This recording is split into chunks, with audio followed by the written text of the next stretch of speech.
Lo importante de los procesos electorales es que se reconozca, como pasó con Evo Morales, que perdió la reelección y aceptó, cosa que es digna de un jefe de Estado, aceptar que puede perder un proceso electoral. Y en el Perú no hay ninguna duda, las autoridades electorales tienen el reconocimiento de todos y ya sabemos que Keiko Fujimori está en primer lugar y en segundo Pedro Kuczynski, pero que no sabemos qué pueda pasar, aunque el doctor Jorge Duarte, que conoce el Perú, dice que la ventaja de Keiko Fujimori le da gran opción. Keiko Fujimori. Le da gran... Yo podría decirte, casi sin temor a equivocarme, que Keiko Fujimori tiene la presidencia del Perú en los bolsillos. Aunque haya un respaldo colectivo de izquierda Aunque y derecha, se unan casi todos unidos no llega. en contra de ella, no llega. Pero estábamos en un punto muy importante. Tema económico de las Porque elecciones. habrá que estudiar exhaustivamente cuáles son las razones para que 10 años después Keiko Fujimori, la hija de Alberto Fujimori, se coloque en una posición tan privilegiada hacia la presidencia del Perú. ¿Por qué un pueblo, después de 10 años, vota por Keiko Fujimori, la hija de Alberto Fujimori, quien hoy paga cárcel por la violación a los derechos humanos, por la corrupción, etcétera? Porque hay un factor muy importante, el factor económico.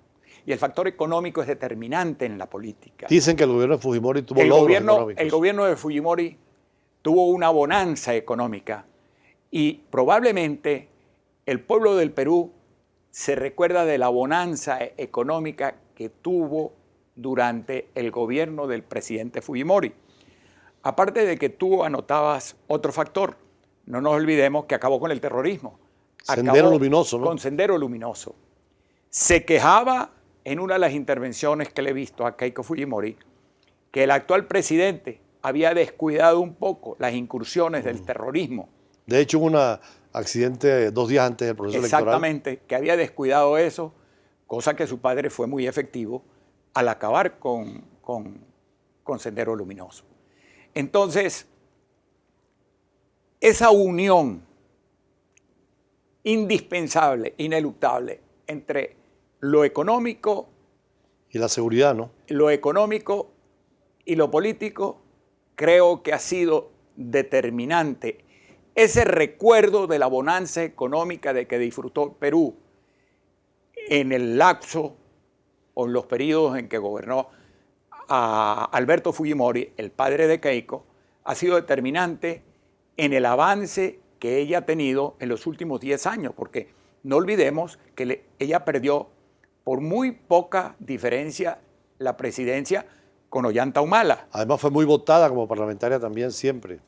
La mayoría tiene una en el Congreso. Capacidad directiva. Y no precisamente el gobierno de Ollanta Humala se ha destacado como un gobierno de una gran bonanza económica y como un gobierno súper positivo para el Perú.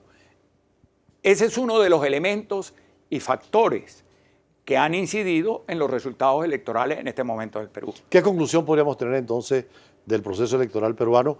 Sobre todo la primera vuelta, porque estamos esperando para junio, ya cuando se decida quién es para ser presidente. Que hay varios elementos, como los estamos enfocando, aunque sea tangencialmente, que han incidido en el resultado electoral peruano.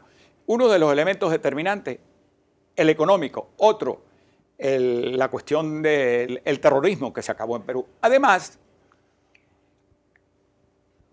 hay dos personajes. Latinoamérica,